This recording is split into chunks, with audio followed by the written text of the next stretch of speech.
আমি আজকে বেসিক্যালি দুইটা সাবজেক্ট নিয়ে কথা বলবো। একটা বিনিয়োগের অর্থ ফেরত প্রসঙ্গ, দ্বিতীয় হলো আপনারা ইতিমধ্যে জেনেছেন যে আমাদের ডেস্টিনি মাল্টিপারপাস কোঅপারেটিভ সোসাইটির সমবায় অধিদপ্তর কেন্দ্রিক একটা কার্যক্রম খুব বেগবান ভাবে আগাচ্ছে।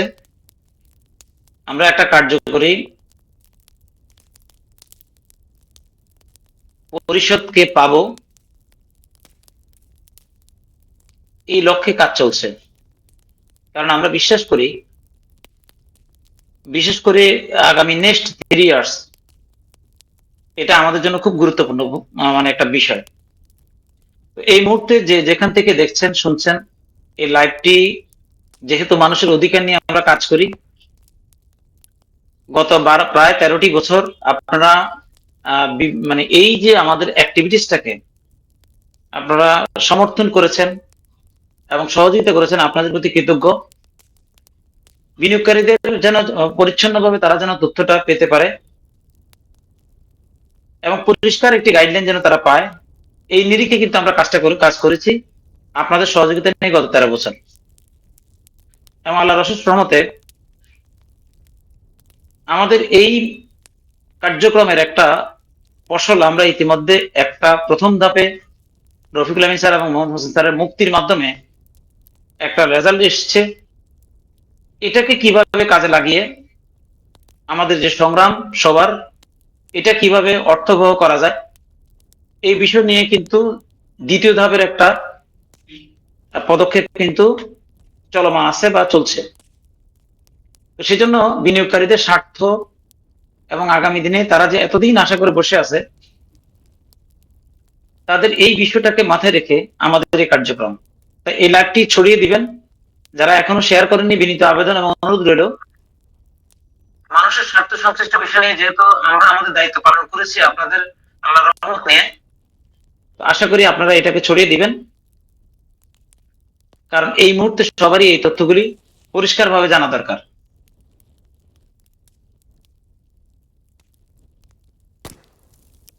জি, কে কোথা থেকে, পৃথিবীর কে কোথা থেকে, কোন অঞ্চল থেকে দেখছেন একটু কমেন্টস করে জানাবেন, এবং আপনাদের যে কোনো কিছু জানার থাকলেও কমেন্টস করে জানাবেন।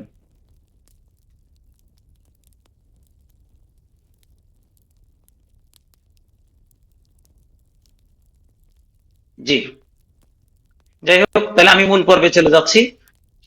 প্রথমে আমি আমার পরিচয় দিচ্ছি। নাম শহীদুল ইসলাম। আমি ইঞ্জিনিয়ার শহীদ নামে পরিচিত। ডেস্টিনি 2000 লিমিটেড আমি একজন ডায়মন্ড এক্সিকিউটিভ। কোম্পানি যখন তার ব্যবসায়িক কার্যক্রম চলমান ছিল, কোম্পানির বিভিন্ন সেক্টরে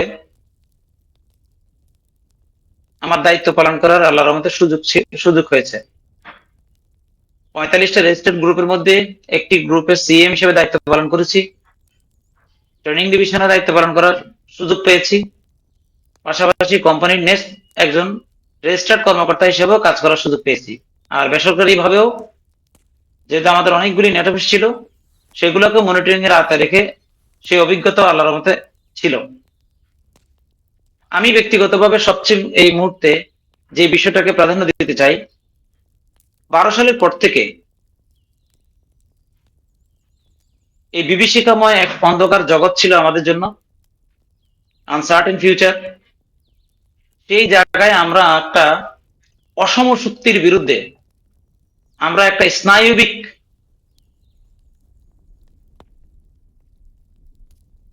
যুদ্ধের মতো করে অহিংস আন্দোলনে আমরা আমাদের প্রতিষ্ঠানের গান গেয়ে গেছি। আমরা এই প্রতিষ্ঠানের পক্ষে ছিলাম, মানুষ সেটার পক্ষে ছিল। এই বিষয়গুলো আমরা চেষ্টা করেছি তুলে ধরার। কিন্তু আমরা জানতাম যে আমাদের এই আয়োজনটা, যে শক্তিটা আমাদেরকে রুখে দিয়েছিল আমাদের কার্যক্রমকে, তাদের কাছে আমাদের কোনো এরকম কোনো বিষয় ছিল না। কিন্তু আমাদের বিশ্বাস ছিল অটুট যে আমরা কোনো একদিন এটা ওভারকাম করবই। তাহলে এটা কারণ কি? তাহলে কোথা থেকে আমরা পেলাম এই এনার্জি? হ্যাঁ, অবশ্যই সুনির্দিষ্ট কারণ আছে। আমরা মনে প্রাণে বিশ্বাস করি ডেস্টিনি গ্রুপের কার্যক্রম শুধুমাত্র কিন্তু বাণিজ্যিক কার্যক্রম ছিল না। এই প্রতিষ্ঠানটা বাণিজ্যিকভাবে তার অ্যাক্টিভিটিস করলেও মানুষের প্রতি তার কমিটমেন্ট এবং আমাদের মাটি ডেভেলপ করা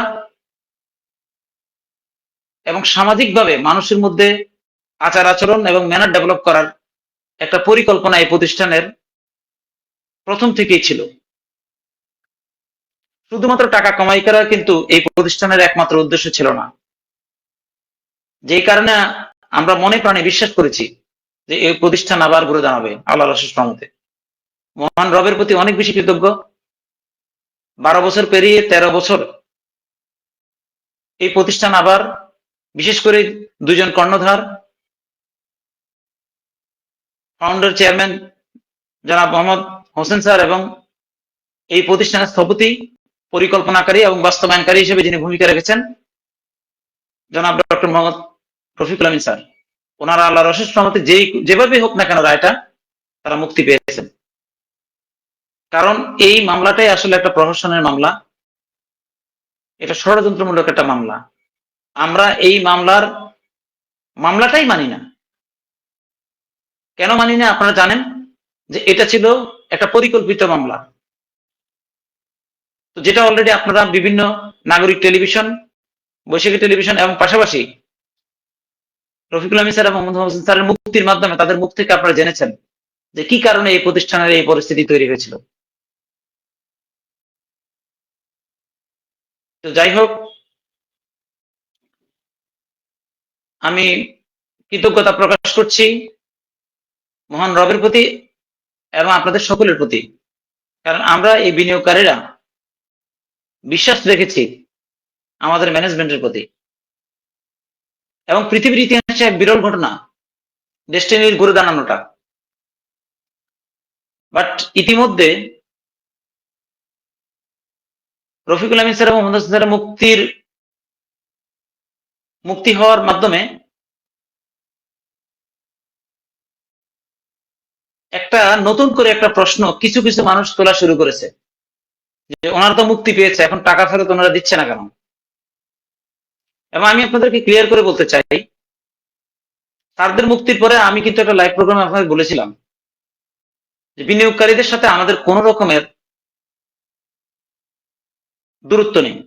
কারণ বিনিয়োগকারীদের একটাই উদ্দেশ্য ছিল যে বিনিয়োগকারীরা তাদের অর্থ ফেরত এর একটা কামনা করে, পাশাপাশি এই প্রতিষ্ঠান আবার ঘুরে দাঁড়া, এই বিষয়টাই তাদের ছিল।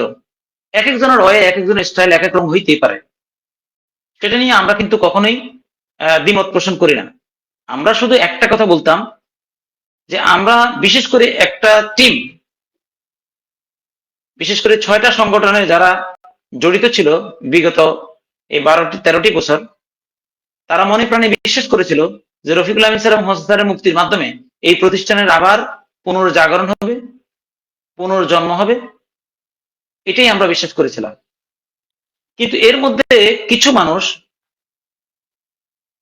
সমালোচনা করার নাম করে তারা ডেস্টিনি যে ম্যানার বিশ্বাস করে না, তারা অকথ্য ভাষায় কিছু গালাগালি পাবলিকলি বলেছে। আমরা শুধু বলেছি না, এই ভাষাগুলি কোনোদিনও কোনো সভ্য মানুষের হইতে পারে না। আর ডেস্টিনি 2000 লিমিট বলেন, ডেস্টিনি গ্রুপ বলেন, রফিকুল আমিন স্যার সভ্য মানসিকতায় বিশ্বাস করেন। অসভ্য কোনো আচরণ আমাদের এই আঙ্গিনায় কে করবে এটা তো আমরা কল্পনাই করতে পারি না। আমরা শুধু তাদের এই অসভ্য আচরণের বিরুদ্ধে কথা বলেছি। আপনি সমালোচনা করেন, কিন্তু এই অসভ্য আচরণ কেন করবেন?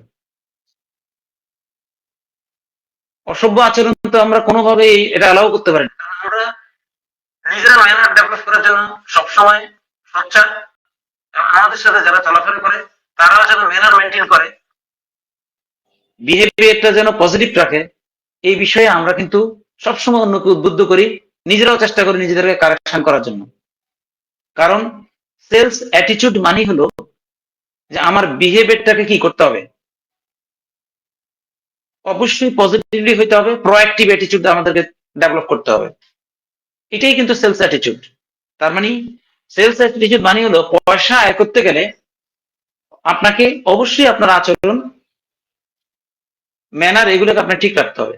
তো আমরা এই মানে বিষয়টাকে আমরা কি করি, শ্রদ্ধা করি। সেখানে আমাদের কোনো বিনিয়োগকারীকে যদি কেউ উস্কিয়ে দেয়,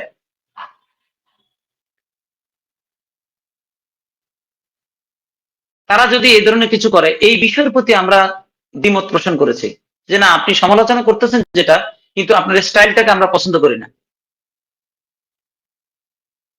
আপনি করতেই পারেন সমালোচনা, কারণ বিগ পিকচার কিন্তু সব মানুষ দেখতে পারবে, এটা ভাবা কখনো ঠিক নয়। কারণ আপনারা জানেন একটা গল্প আছে অন্ধের হাতি দেখার মতো। কেউ পা দেখে একরকম মন্তব্য করে, কেউ বডি দেখে মন্তব্য করে, এক একজন এক একটা অংশ দেখে মন্তব্য করে, এটা হইতেই পারে। আমরা এটাকে কখনো মাইন্ড করি না। আমাদের বক্তব্য হলো শুধুমাত্র আপনি সমালোচনা করেন, অবশ্যই ম্যানার মেনটেন করে। কারণ যারা আমাদের এই আঙ্গিনার বাইরে আছেন তারাও কিন্তু অনলাইনে সোচ্চার। এখন তারা যখন দেখে যে আমাদের বিনিয়োগকারীরা এই ধরনের একটা বাজে আচরণ, বাজে ল্যাঙ্গুয়েজ মানে কথা বলে, এরা রীতিমতো ঠান্ডার হয়ে যায়। আমাদের মানে মান সম্মান ইজ্জত কিন্তু সোসাইটির বাইরে কিন্তু আমাদেরকে বাজেভাবে কি করে treat করে। আমরা শুধু বলেছি যে না, এই আচরণটা আমরা কখনোই কি করি না, আমরা অ্যালাউ করি না। আমরা আপনাদের এই মানে সমালোচনার সাথে দ্বিমত করেছি, সমালোচনা না, আচরণের সাথে। এবং আমরা আমরা আমরা যেহেতু এই সংগ্রামের সাথে ছিলাম, কিছু মানুষ তাদের ব্যক্তিগত স্বার্থ চরিতার্থ করার জন্য আমাদের কিছু বিনিয়োগকারীকে বিব্রতকর একটা পরিস্থিতিতে তাদেরকে মিথ্যা তথ্য দিয়ে, অসত্য তথ্য দিয়ে তাদেরকে বিভ্রান্ত করার চেষ্টা করেছে। তো আমার মনে হয় মোহাম্মদ হোসেন স্যার এবং রফিকুল আহমেদ স্যারের মুক্তির পরে তারা অলরেডি এটা ক্লিয়ার হয়ে গেছে। এবং মোহাম্মদ হোসেন স্যার এবং রফিকুল আহমেদ স্যার ইউনাইটেড আছেন, এটা কিন্তু স্পষ্ট আপনারা জানতে পেরেছেন। কিন্তু একটা কিছু কিছু মানুষ কিন্তু তাদের এই ইউনিটির কারণে তাদের অনেকের ব্যক্তিগতভাবে স্বার্থহানি হওয়ার সম্ভাবনা আছে। আমরা আশা করি আসলে আমরা কারো অমঙ্গল কামনা করি না। আমরা যদি আমাদের কারো পছন্দ না হয়, আমরা আমাদের নিজেদের কাজটা করি। কারণ আমরা বিশ্বাস করি যে যার কর্মফল ভোগ করবে, তাহলে তাকে নিয়ে চর্চা করার মানসিকতা আমাদের নাই। তো যাই হোক, এই হলো মানে বাস্তবতা। এখন আসেন, তাহলে কিছু মানুষ অলরেডি ইতিমধ্যে সোশ্যাল মিডিয়া হোক আর যেভাবে হোক, যে রফিকুল আহমেদ স্যার এবং মোহাম্মদ স্যার বেরিয়ে গেছে, তাহলে তারা তো বলেছে যে বের হওয়ার পরে তারা টাকা ফেরত দিবে। এই বিষয়টাকে ভুল ব্যাখ্যা দিচ্ছে। এই বিষয়টা আমাদের পরিষ্কার হওয়া দরকার। কারণ জনাব মোহাম্মদ রফিকুল আহমেদ স্যার যেহেতু বিচারিক আদালতের এজলাসে দাঁড়িয়ে স্পষ্টভাবে বলেছেন যে মাননীয় বিচারক যদি আমাকে টাকা ফেরত দেওয়ার একটা গাইডলাইন বা নির্দেশনা দেন, আমি নির্দেশনা পাওয়ার পরে, আদালতের নির্দেশনা পাওয়ার পরে 1 মাস পরের থেকে এই কার্যক্রম আমি শুরু করতে পারবো। এটাই ছিল আমার বক্তব্য। এখন আপনাদেরকে বলি, এই বিষয়টা আমাদের একটু পরিষ্কার হওয়া দরকার। তাহলে বিচারিক আদালত কি রায় দিয়েছেন? বিচারিক আদালত রায় দিয়েছেন যে যারা ট্রি প্ল্যান্টেশন লিমিটেডের আপনার মামলার মানে অভিযুক্ত হিসেবে আদালতের কাছে তারা প্রায় 4,500 কোটি টাকা তাদেরকে আগামী 6 মাসের মধ্যে প্রদান করা লাগবে। এবং এটা কিন্তু আবার স্পষ্ট না, এবং বলছে এই টাকাটা মানে রাষ্ট্রীয় কোষাগারে জমা দিতে হবে। তার মানে এই আদেশটা কি প্রমাণ করে যে বিনিয়োগকারীদের কাছে দেওয়ার জন্য কোনো ইনস্ট্রাকশন কিন্তু নাই। তাহলে এটা কিন্তু একটা আদালতের ডাইরেকশনের কারণে এই কাজটা চাইলেই কিন্তু ডেস্টিনি গ্রুপ করতে পারবে না। এটা হলো একটা নাম্বার ওয়ান। সেকেন্ড হলো আপনারা জানেন ডেস্টিনির প্রায় 650 ব্যাংক অ্যাকাউন্ট কিন্তু বন্ধ। স্থাবর অস্থাবর সম্পত্তিগুলো কিন্তু মানে আদালতের হেফাজতে আছেন, পুলিশের কাস্টডিতে।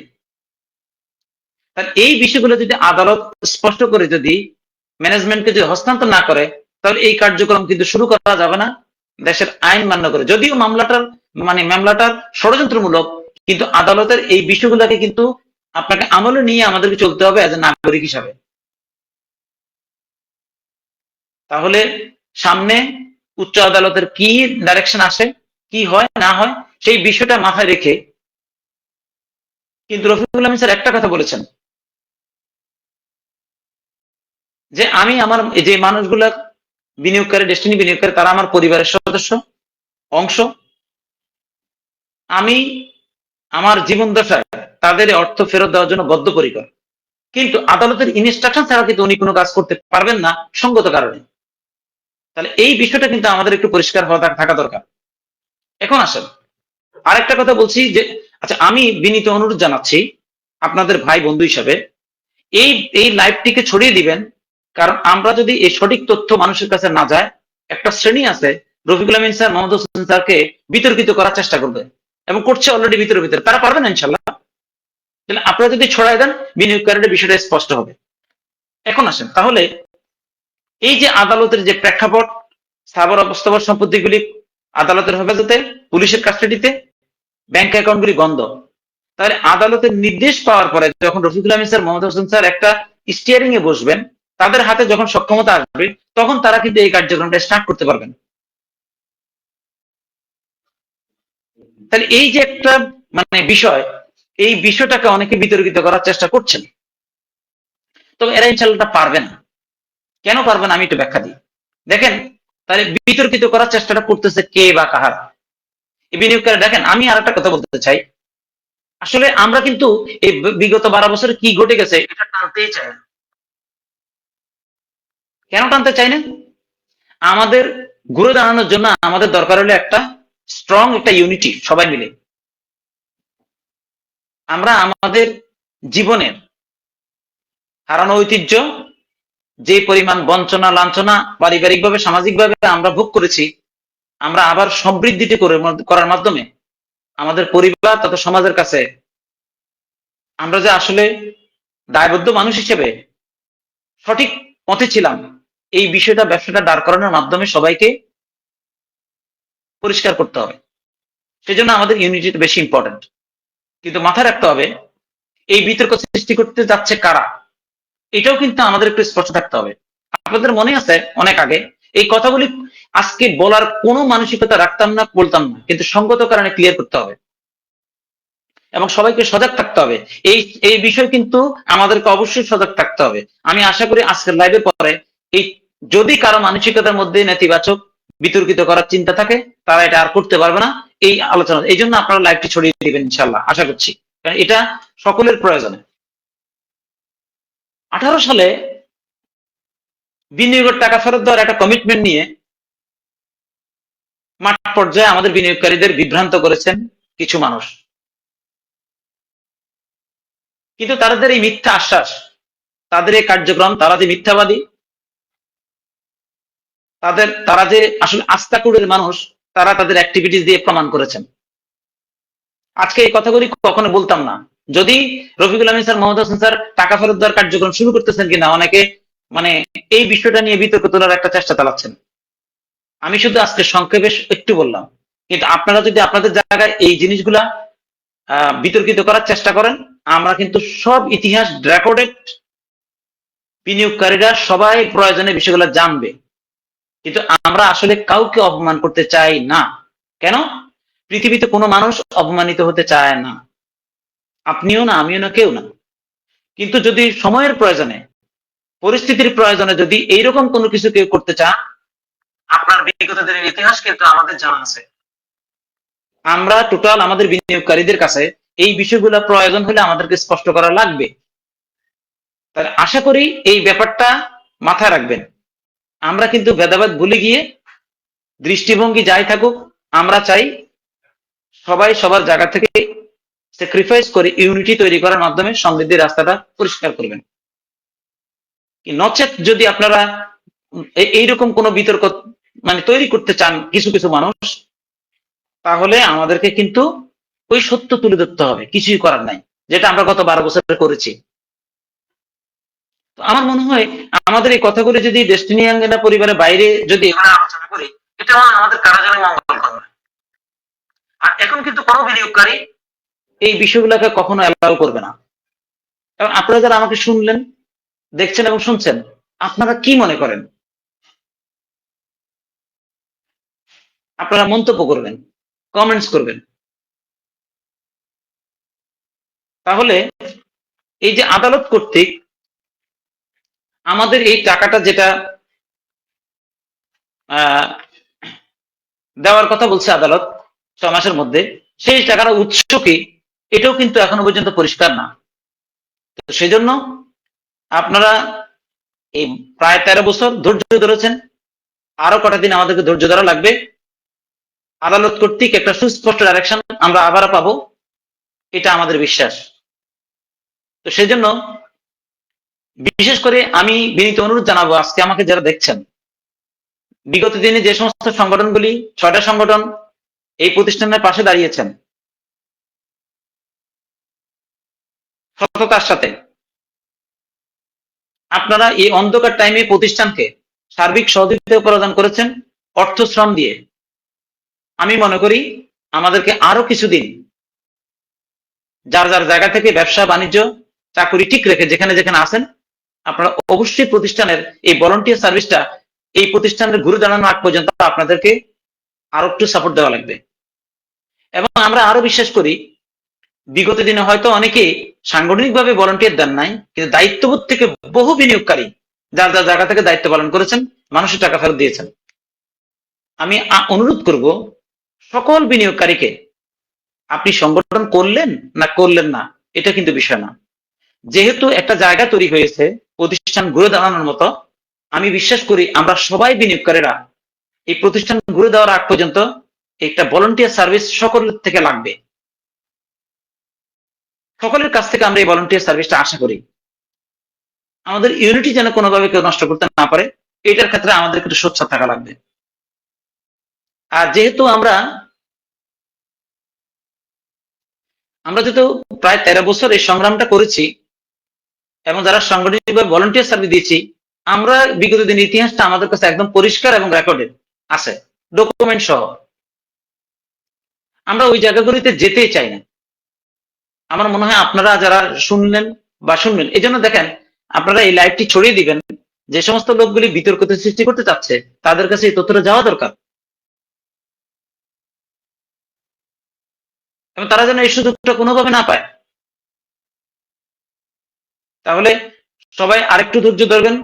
আমরা আশা করছি রমজানের মধ্যে আপনাদেরকে একটা আপডেট আমরা আল্লাহ চাইতে পাবো, এটা আমাদের বিশ্বাস। আমাদেরকে একটু অপেক্ষা করা লাগবে, কারণ আদালতের বাইরে কিন্তু যাওয়ার আমাদের কোনো সুযোগ নাই।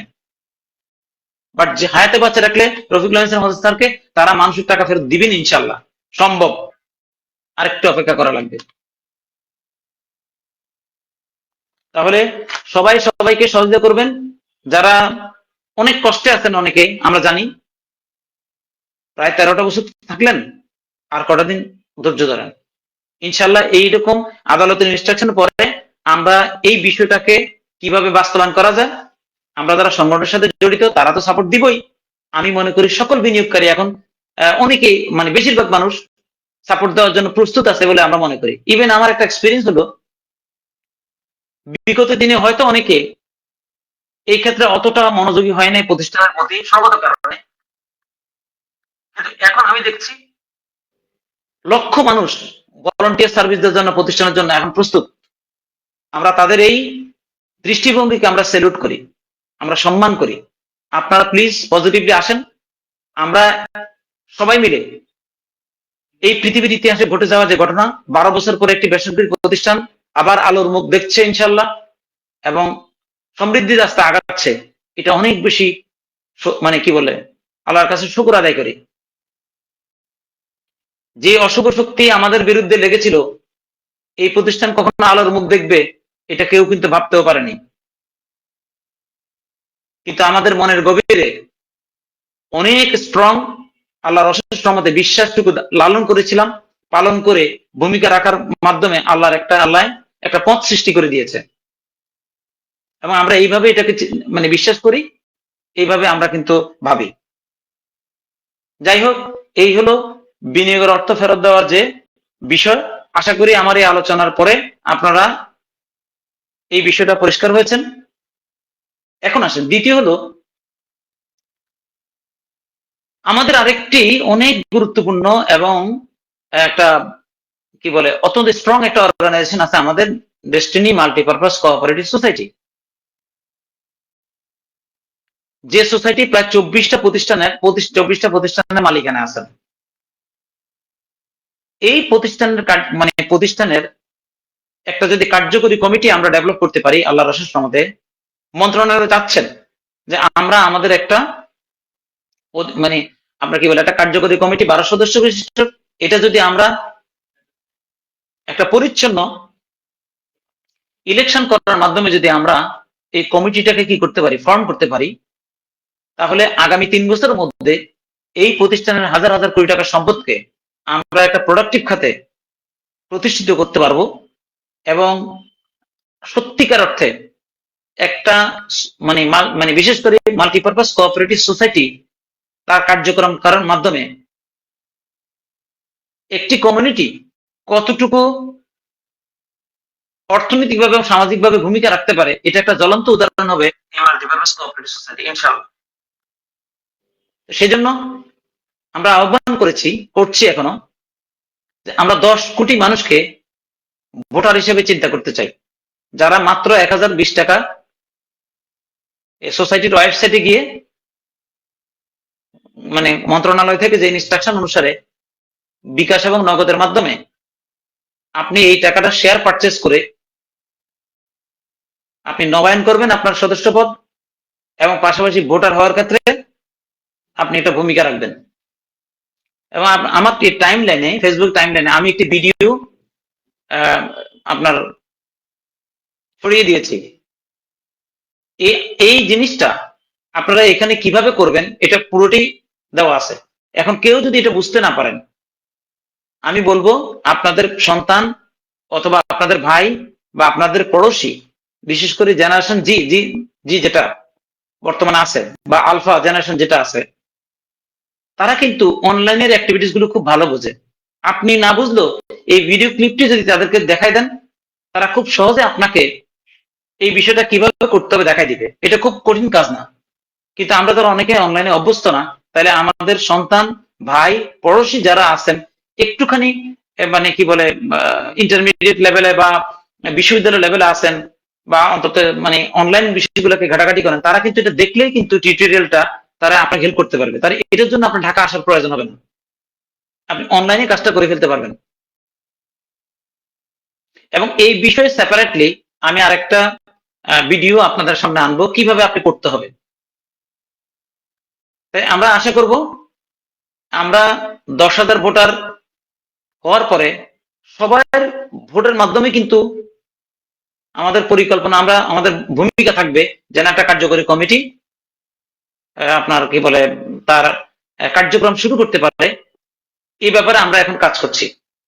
আর বাকি কার্যক্রম আদালত কর্তৃক যেটা আসবে সেই জিনিসটা তো আমরা আগাবো, সেটা আপনারা অলরেডি ইতিমধ্যে জেনেছেন। তো এই হলো মাল্টিপারপাস কোঅপারেটিভ সোসাইটির বিষয়। খুব সহজেই কিন্তু আপনারা কাজটা করতে পারেন, শুধু আপনাদেরকে ভিডিওটা একটু দেখতে হবে, দেখলে আপনারা পারবেন। এছাড়াও আপনারা যারা এই ভিডিও দেখার সুযোগ পাননি, আমার এই ফেসবুকের টাইমলাইনে কিন্তু আছে। এবং আপনারা যদি মনে করেন প্রয়োজনে আমি এই বিষয়ের উপরে একটু বিস্তারিত আপনাদেরকে আলোচনা করবো আলাদা অল্প সময়ের মধ্যে। আমার মনে হয় প্রয়োজন পড়বে না যদি এই ভিডিওটা আপনারা 2 বার দেখেন। আপনি না বুঝলেও যারা আশেপাশে আছে তাদেরকে একটু যদি বলেন যে তুমি জিনিসটা কিভাবে এটা করেন, দেখবেন খুব সহজে সে আপনাকে হেল্প করতে পারবে। এবং আমি মনে করি হ্যাঁ তানভীর, মানে চার্জারটা দাও তো একটু কষ্ট করে ল্যাপটপের। তো যাই হোক, এই হলো বিষয়। এখন যারা আমাকে দেখলেন, আচ্ছা আরেকটা কথা বলতে চাই, যদিও প্রসঙ্গ আমি 2টাই নিয়ে আসছি, তারপরও অনেকেই প্রশ্ন করতেছেন যে আগামী দিনের ডেস্টিনির বিজনেস এবং বিশেষ করে ডি2কে অ্যাসোসিয়েটস লিমিটেডের ব্যাপারে অনেকে প্রশ্ন করছেন, আমি দেখতে যাচ্ছি। আমি আপনাদেরকে ক্লিয়ার করে বলতে চাই যে ডি2কে অ্যাসোসিয়েটস এর মাধ্যমে যে সিস্টার কনসার্ন গুলি তৈরি হয়েছে, তারা ইন ফিউচারে ডেস্টিনি ব্যবসা যখন চলমান হবে তারা পণ্য সাপ্লায়ার কোম্পানি এবং পণ্য উৎপাদনকারী প্রতিষ্ঠান হিসেবে তারা তাদের দায়িত্ব পালন করবে,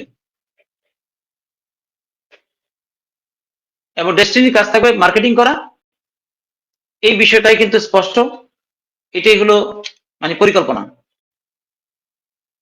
আর আমি আগেও আপনাদেরকে বলেছি, রফিকুল আলম স্যারের মুক্তির আগেও সেভারাল টাইমস, কারণ স্পষ্ট ভাবে স্যারের সাথে আমার কথা হয়েছে। স্যারের একটা কথা হলো, ডেস্টিনিকে ঘুরে দাঁড়া করানো হলো আমার জীবনের কমিটমেন্ট। তাহলে অনেকেই কিন্তু জানেন এই বিষয়টাকে এখনো মানে ভিন্নভাবে দেখার চেষ্টা করতেছেন। জানেন, আমরা যদি কারো সমালোচনা করি, আপনাদের সক্ষমতা নিয়ে কথা আসবে, কিন্তু আমরা আসলে চাই না কাউকে ছোট করতে। এখনো কেন আপনারা এমন কিছু করতেছেন যে জিনিসগুলো বিতর্ক সৃষ্টি করছে? একটা জিনিস মাথায় রাখতে হবে, একটা ট্রাভেল এজেন্সি কেউ যদি আপনার রেজিস্টার্ড করে দেয়, প্রতিষ্ঠান করে, সে চাইলে কি মানে হজ যাত্রী মানে মানে হাজিদেরকে পাঠাতে পারবে হজে? পারবে না, কারণ হাজিদেরকে পাঠানোর জন্য তার আলাদা হজ এজেন্সির হজের লাইসেন্স লাগবে। এই বিষয়টাকে কিন্তু অনেকে অন্যভাবে দেখছেন। তার মানে আপনি ট্রাভেল এজেন্সি খুললেই আপনি হাজিদেরকে হজে পাঠাতে পারবেন, এইটা কিন্তু গভর্নমেন্ট আপনাকে মানে কি করে না, আপনার অ্যাপ্রুভ করে না। তার মানে ট্রাভেল এজেন্সি আছে, ওয়েলকাম, আপনি টিকিটিং করতে পারবেন, আপনি অন্যান্য কার্যক্রম করতে পারবেন, ট্যুর প্ল্যান করতে পারবেন, কিন্তু যখনই আপনি হজে হাজিদেরকে লোক পাঠাবেন, তা আপনাকে হজ আলাদাভাবে কি করতে হবে? হজের জন্য আলাদা লাইসেন্স আপনাকে কি করতে হবে? মন্ত্রণালয় থেকে নিতে হবে। ডেস্টিনি 2000 লিমিটেড অনেক ধরনের ব্যবসা করার পারমিশন তাদের আর্টিকেল আছে আদালত কর্তৃক, কিন্তু এটাই ডাইরেকশন। কিন্তু মাথায় রাখতে হবে, এমএলএম করা কিন্তু একটা স্পেশাল বিষয়, আর এমএলএম এর জন্য কিন্তু আইন হয়েছে। তাহলে এই জিনিসটা এমএলএম এর লাইসেন্স ছাড়া ডেস্টিনি চালু করতে গেলে কি হবে না হবে, এখন এটার কারণে যদি রফিকুল আলম স্যার, মোহাম্মদ হোসেন স্যার যদি কোনো ক্ষতি হয়, আবারও এটা দায়িত্ব কারা নিবে?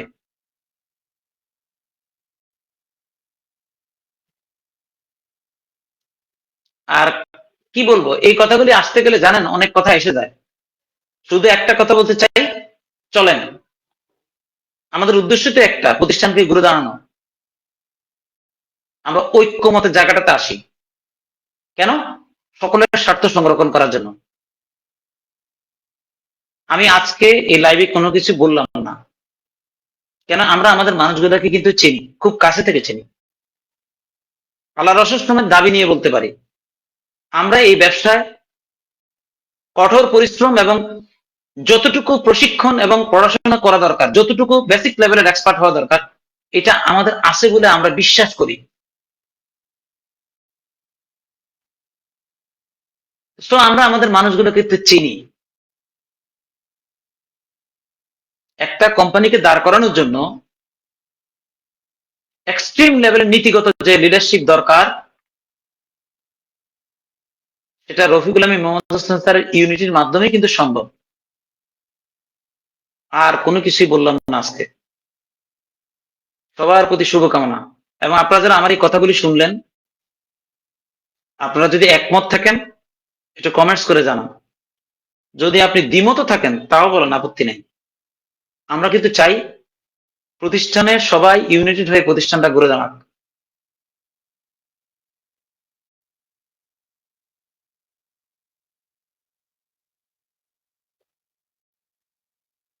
তো যাই হোক, তার মানে বিভ্রান্ত হওয়ার কোনো সুযোগ নেই।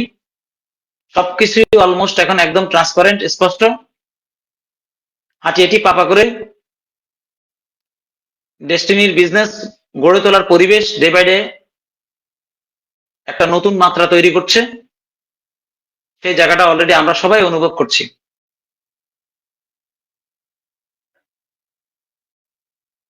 সবাইকে আত্মবিশ্বাসী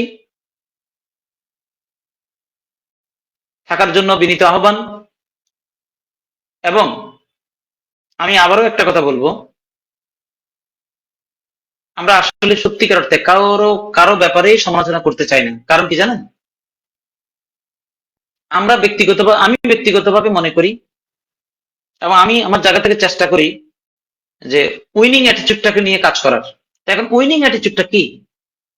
উইনিং অ্যাটিটিউডের মানুষ অন্যকে নিয়ে ভাবে না, সে তার নিজের কর্ম পরিকল্পনা বাস্তবায়ন করার জন্য কাজ করে। আমরাও কিন্তু তাই, আমরা অন্যকে নিয়ে কি করতে চাই না, কোন রকম সমালোচনা করতে চাই না। কিন্তু যদি আমাদের নিজস্ব পরিকল্পনার ক্ষেত্রে যদি কেউ বাধা হয়ে দাঁড়ায়, তখন আমাদেরকে কনস্ট্রাকটিভলি সত্য তুলে ধরা লাগবে। এখন এই সত্য তুলে ধরতে গিয়ে যদি আপনার কোন রকমের অবস্থান নষ্ট হয়, এটা দায় দায়িত্ব আপনাকে নিতে হবে। কিন্তু আমরা আপনার বিপক্ষে না, আমরা চাই আপনিও আপনার জায়গায় সম্মান নিয়ে প্রতিষ্ঠানের পাশে দাঁড়ান, প্রতিষ্ঠানের প্রতি ভূমিকা রাখেন, এটাই চাই। দয়া করে শুধু একটা কথা বলতে চাই, এত বছর হয়ে গেল, এখনো যদি আমাদের মানে মানে কি বলে, এই প্রতিষ্ঠানকে ঘুরে দাঁড়ানোর ক্ষেত্রে যদি অনুভূতি আমরা যদি স্যাক্রিফাইসিং মেন্টালিটিতে না আসতে পারি, তাহলে কি হবে? তবে আমি ক্লিয়ার করে বলতে পারি, রফিকুল আমিন স্যার, মোহাম্মদ হোসেন স্যার যেটা চান সেটাই ইনশাল্লাহ হবে, এবং এটাই বাস্তব।